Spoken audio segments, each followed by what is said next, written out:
I encourage you all to go look back at the video reel of the Liberal ministers and of Justin Trudeau's 2015 election campaign. He claimed that if he ran deficits, it would be an investment that would grow the economy. And what happened over those 10 Liberal years? The per capita GDP in Canada was the worst of any G7 country. Then, after COVID was over, they began spending on deficit dollars on things unrelated to COVID, and they said it was an investment. What happened?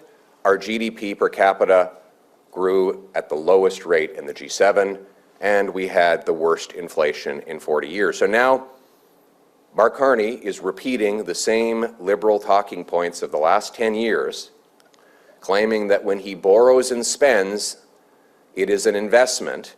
He will get exactly the same results that the Liberals have gotten over the decade that has gone behind it. It is the definition of insanity, is doing the same thing over and over and expecting a different result.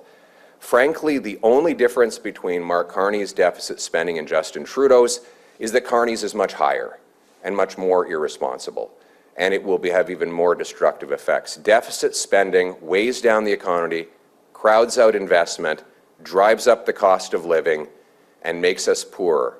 What we need is to unlock, you asked my approach, we need to unlock the free enterprise system where businesses have low taxes, fast permits, access to markets so that they can build. We should have the fastest building permits anywhere in the world so that money-making projects that create wealth for our people can be unleashed. So I propose we pass the Canadian Sovereignty Act, which will make this the best place in the world to open a steel mill, dig a mine, build a pipeline, export our resources, expand a port. That is how we will unlock real private sector investment that generates revenue for the government rather than generating costs for taxpayers and consumers.